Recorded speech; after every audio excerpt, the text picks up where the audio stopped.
Charles Fraser. The Secret of Jack-o'-lantern. The Sherlock Holmes Halloween Special. Episode 2. Based on the characters by Sir Arthur Conan Doyle. A Go audio production. Back then, 10 years later, "Jack, you wretched boy, what's wrong with you?" Mr. Oldfield scolded his son, who lay panting in bed, rolling his eyes and on the verge of losing consciousness. Oldfield slapped him twice. A jolt went through the boy, then he vomited loudly over his father's trousers. "You're completely drunk. How on earth did you get hold of the schnapps?" "Liam and I," Jack slurred, before the next surge burst forth from him. Meanwhile, his father held him firmly to prevent the boy from falling out of bed into his own vomit. "We stole the schnapps from old Miller." "I should tan your hide until you can't sit down any more," Mr. Oldfield thundered. A third, powerful surge burst forth from the boy once again. Sweat stood on his forehead. His father stroked his head once and finally said, "I think the thrashing can wait until tomorrow." Today, the 30th of October, 1933. I lay in my bed, drenched in sweat and breathing heavily, as the first rays of sunlight woke me. Pure fear still held my heart in its tight grip. "It was all just a dream," I whispered to calm myself. "None of it is real, all just a dream." But my heart was still pounding wildly. The devil! I had seen him! Holmes and I wanted to catch him and were chasing after him. Then Holmes got hold of him. He grabbed him, but then froze mid-motion. I could still clearly see his contorted face. Suddenly, Holmes had vanished, and in his place stood a pumpkin with a brightly lit grimace. The devil laughed and looked deep into my eyes. He stretched out his hand towards me and beckoned me to come to him with his index finger. But I turned around and began to run, yet I couldn't move from the spot. I ran and ran, but I didn't move a single centimetre. Then, mercifully, I woke up, and so I lay there, with a wildly pounding heart and a fear that put my sphincter on absolute high alert. Should I get up? Or perhaps wake Holmes? No, he would only laugh at me. So I lay there and waited until hours later I finally heard the first sounds in the house. The night was over. The day had begun. Sometime later, Holmes and I sat together at breakfast, though neither of us had much of an appetite. Holmes had been absent-mindedly spreading jam on his bagel for a good 5 minutes, and rather than tasting my own roll, I preferred to watch my friend. Suddenly he said, "When you eliminate the impossible, whatever remains, however improbable, must be the truth." "To me, the devil sounds quite impossible in this case," I stated, and immediately the nightmare images from the previous night came flooding back into my mind. Holmes muttered. "But the question is, what else remains here?" "Good morning, and please excuse the interruption." Alice suddenly stood in the doorway. I hadn't even heard her coming. "Good morning, Alice. What can we do for you?" asked Holmes. "Nothing for me, thank you, Mr. Holmes. However, Inspector Wolford is waiting downstairs with his engine running for both of you. Seems to be important." "Indeed, it sounds exactly like that. Watson, I'm afraid breakfast is off the cards today," said Holmes. "I wasn't hungry anyway," I said with frustration, putting aside my roll without having taken a single bite. During the journey to the crime scene, Inspector Wolford brought us up to date. A Mrs. Miranda Ross found her husband's side of the bed empty this morning. She went into the living room and saw the body of her husband, Joseph Ross, lying on the floor. According to her statement, strangely hollowed-out pumpkins with burning candles were placed around her husband. Inspector Wolford sent some of his men ahead to secure the crime scene, but made his way directly to Baker Street to drive us straight to the scene. This meant he had not yet seen the body himself. To be honest, the business with the pumpkins made me uneasy, and I had already considered disposing of our 3 pumpkins in the nearest rubbish bin last evening. The small house of Joseph and Miranda Ross was situated on the outskirts of London. Numerous police cars already lined the narrow driveway.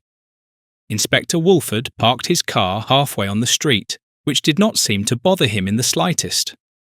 We hurriedly walked up the driveway. The Scotland Yard officer on duty at the front door greeted us kindly and tipped his hat. "Good thing you're here, Inspector," he said. "The wife is sitting apathetically in a corner and is unresponsive, and none of the men know what to do anymore." "And no one thought to contact a doctor?" Inspector Woolford snapped. "I'd be happy to look after the lady," I offered my help. "That would be nice," said Inspector Woolford, and immediately ushered me into the living room. There sat Miranda Ross, staring at her husband's corpse with expressionless eyes. She appeared absent, and her body, which she held tightly wrapped in her own arms, showed no movement. I approached the woman and beckoned Holmes to assist me. Together, we took Mrs. Ross by the arms and brought her to the adjoining kitchen, finally removing the sight of her dead husband's body from her view. We seated her on a chair. I quickly dampened some cloths and placed them on her forehead and neck. Meanwhile, Holmes had procured a glass of water and held it to Mrs. Ross's lips. Hesitantly, the woman began to drink in small sips and slowly came back to her senses. "I cannot believe this has truly happened," she said quietly. "Why? Why my poor Joseph?" "Madam, I regret that I cannot yet answer that question," said Holmes ruefully. "However, we shall do our utmost to bring the perpetrator to justice swiftly." The woman began to sob. "Do you feel able to answer a few questions yet?" said Holmes. "But not now," I snapped at him harshly. "Yes," Mrs. Ross contradicted. "I shall answer your questions now. The sooner you catch this monster, the better." Holmes's expression revealed a certain respect towards Mrs. Ross. "I shall only ask you the most urgent questions. It shan't take long," Holmes assured her. "For everything else, you may contact us at any time at 221 B. Baker Street." Holmes paused briefly and then continued. "Did you notice anything peculiar yesterday evening or perhaps early this morning? Did you notice anyone who might have been watching you, or did your husband behave differently?" The woman shook her head. "No, nothing of the sort." "Did your husband or you have any enemies, people who bore you ill will?" Holmes continued. "No, not that I know of. Joseph was a very quiet, level-headed character, a life-affirming man with a big heart. Everyone liked him, and I loved him." "What was your husband's profession?" Holmes inquired. "My husband was a teacher by passion. He was extremely well liked by his colleagues and his pupils alike. Everyone's favourite teacher." "One more question, Mrs. Ross. When you left your house this morning to inform Scotland Yard, do you recall whether your front door was locked? Or rather, can you say with certainty that you still possess all the keys to your home? Or perhaps, does a neighbour or a good friend have a key?" Miranda Ross pondered briefly before answering. "The door was locked, I'm absolutely certain. There are 3 keys to our flat door. One belongs to my husband, one to me, and one is kept in the kitchen cupboard just behind me. My husband's key and mine are in the small box on the chest of drawers, right as you come through the door. Please, see for yourself." "Thank you very much, Mrs. Ross. You have been most helpful. Is there anything I can do for you in return?" asked Holmes. "Find the monster," said Miranda Ross in an ice-cold voice. "We shall do our best," said Holmes, rising and walking straight to the kitchen cabinet to search for the key. He appeared to have found it indeed, for he gave me a brief, discreet nod. Then Holmes left the kitchen, presumably to verify the presence of the other 2 keys. Meanwhile, I asked one of Inspector Woolford's young officers to look after Miranda Ross. Then I went into the sitting room to meet with Holmes and Woolford. There, I encountered an unfortunately familiar scene. Mr. Lay stretched out on the floor in front of the sofa. The small table that had been there appeared to have been deliberately moved aside by the perpetrator. Around the dead man were 4 glowing pumpkins with their well-known grimaces. A knife protruded from his chest, just as it had with Mrs Hughes the day before.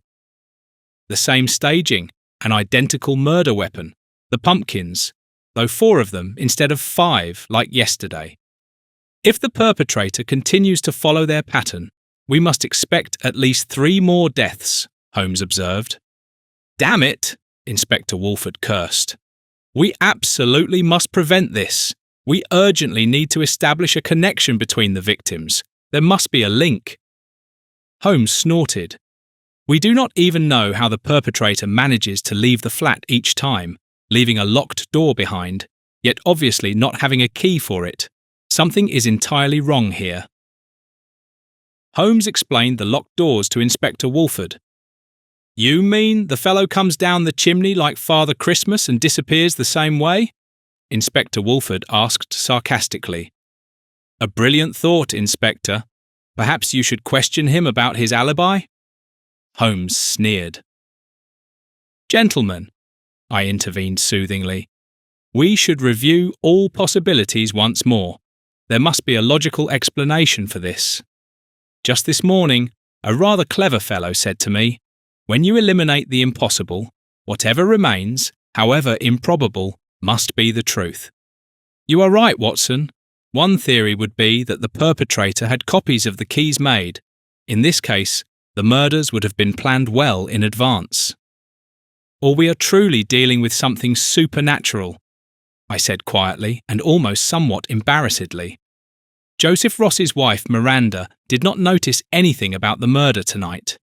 Yet there must have been noises. Under normal circumstances, Mr. would have defended himself. That would have caused a commotion. Moreover, the interval between the 2 killings seems rather tight to me. I absolutely agree with you, yet it remains within the realm of possibility. Besides, I find it rather difficult to imagine a ghost floating through the keyhole with a knife as a murder weapon, casually stabbing 2 people while simultaneously setting the mood with candlelight. So we must conclude that we know absolutely nothing. Or do you have any other ideas, Inspector? I asked. But Walford merely gave a short snort. I'll take that as a clear no, I said. I shall put my men on questioning all relatives, neighbours, friends, and work colleagues of Mrs Hughes and Mr. Perhaps we shall find a possible connection between the 2 cases, and thus get a bit closer to finding the perpetrator. That's a good approach, Inspector. However, it's not feasible or achievable time-wise. We'd need quite a stroke of luck for that to work, Holmes joked. But please, it's worth a try. Come along, Watson. We have work ahead of us. Back then, 13 years later, Jack sat behind the school building with his back against the wall, his legs drawn up and his face buried in his hands. The boy wept quietly and softly. Suddenly, someone appeared beside the lad and placed a sympathetic hand upon his shoulder. Jack, what's wrong with you? Can I help you in any way? Asked Mr. Thompson, his teacher, with concern. Jack quickly wiped his eyes with his shirt sleeve. Oh no, everything's fine, he said in a hoarse voice. It certainly doesn't look that way. Come on now, out with it. What happened? The teacher crouched down beside Jack on the ground and waited. After several minutes, Jack said quietly, It's Jimmy. He always takes my things away. He beats me up, pulls down my trousers on the way home so that everyone else laughs at me. And I can't do anything about it. He's much stronger than I am. But you are much cleverer, said the teacher, patting Jack encouragingly on the back. But that's no help to me. I don't think Jimmy will be impressed if I beat him in a spelling competition. I simply won't go to school anymore, said the boy defiantly. Mr. Thompson had to laugh. But Jack, you're not going to sacrifice your entire future because of Jimmy, are you? There are chaps like Jimmy everywhere in life. You must face them, not run away from them. And you have a weapon against such types. Your mind. Use it. And how should I go about that? Asked the boy uncertainly. Find out what weaknesses Jimmy has. What is he afraid of? Every person has a point where they are vulnerable. Find out what that point is and defend yourself.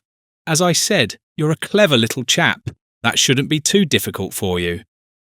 Jack looked his teacher in the eyes for the first time since the beginning of this conversation.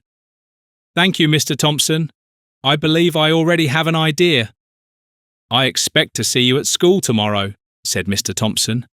"As I said, running away is not an option. Use your head." Today, the 30th of October, 1933. Holmes and I spent the entire afternoon visiting various antique dealers and the library. It turned out that the knife our perpetrator had used must have been very, very old indeed. Unfortunately, no one dared to narrow down the time period in which it was manufactured. Better still, no one had ever seen such craftsmanship before. The ornaments adorning the knife's pommel clearly indicated Satanism. In plain terms, this meant we hadn't made any progress whatsoever. Perhaps Inspector Wolford might find something out after all, and his approach will be successful, I said wearily as we finally made our way home in the twilight after many hours of research. "Bah!" Holmes spat out contemptuously. "I wouldn't count on that." When we finally arrived home in Baker Street, Alice had already kept our dinner warm. Holmes and I both picked at our food listlessly. Holmes was deep in thought. I could see directly how the new case was tormenting him. Not the slightest trace, not the smallest clue. Nothing. I, on the other hand, had no appetite whatsoever. These murders also weighed heavily on my stomach. And when I thought about the fact that we would most likely be expecting corpse number 3 tomorrow, I felt utterly sick to my stomach. I remained at the table for a few more minutes, but soon thereafter wished Holmes good night and retired to my room. A bit of sleep would do me good. My limbs were aching, my knee was throbbing, and my shoulder stabbed with pain at every careless movement. Should I declare my retirement to Holmes tomorrow morning? But could I really abandon him now? For the first time in my life, body and soul seemed to be in agreement, both screaming simultaneously, "Yes, you can." Yet I tried to push these thoughts aside. I was burnt out and tired. I went to bed and closed my eyes. Suddenly I opened my eyes. My throat! I couldn't breathe. Someone was crushing my windpipe. In panic, I raised both hands to my throat to ward off the constricting hand, but I grasped at nothing. At the same time, I stared into a pair of fiery red glowing eyes. The mouth, a grotesque visage, twisted into a malicious grin. The piercing eyes sparkled at me with amusement. Simultaneously, I felt the grip around my throat loosen and finally disappear completely. Hastily, I sat up and began to gasp and wheeze for air.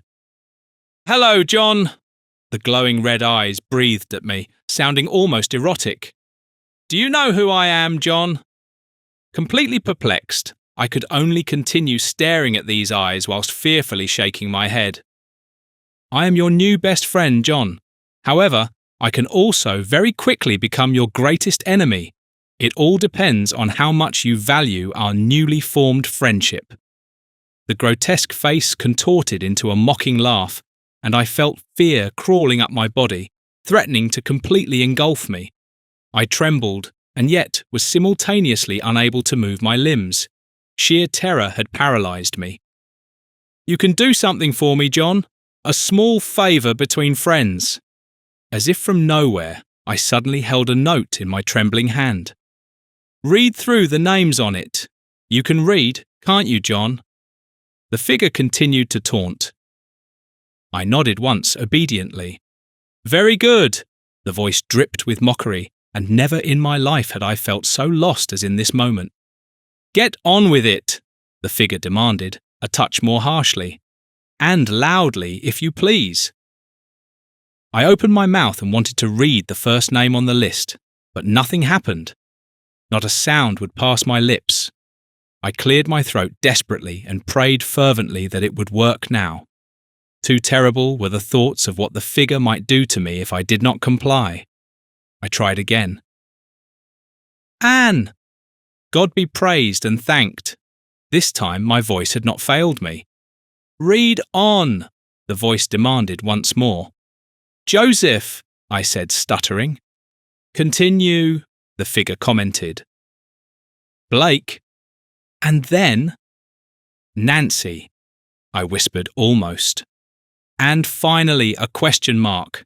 That will be a surprise, the figure trilled smugly. I did not understand, but I did not dare to ask. Yet the figure saw right through me and read my face like an open book. Let me explain it to you very slowly, my dear Johnny. So, Anne and Joseph have already been dealt with. Next up is Blake. You will kill him for me first thing tomorrow morning. This is very important, do you understand? Otherwise, I'll have scheduling problems. The figure burst into loud, mocking laughter. Will you do that for me, Johnny? The glowing eyes winked at me seductively. Of course, a good friendship is always based on give and take. In this case, I would either return your beloved deceased wife Mary to you, or take your pathetic life. The choice is yours. My heart was pounding in my throat. Had the figure really said that? I could have my Mary back, my Mary. But how? How am I supposed to do that? And which Blake am I meant to murder? Oh, the figure trilled cheerfully. I'm certain it will be the right Blake. And don't worry, simply set off, and I promise I'll help you and give you further instructions when the time comes. After all, we're a team from now on, aren't we, Johnny? The figure whispered hoarsely in my ear, and another shiver ran down my spine. You may keep the note. See you soon, Johnny. You were listening to Charles Fraser. The Secret of Jack-o'-lantern. The Sherlock Holmes Halloween Special. Episode 2. Based on the characters by Sir Arthur Conan Doyle. A Go Audio production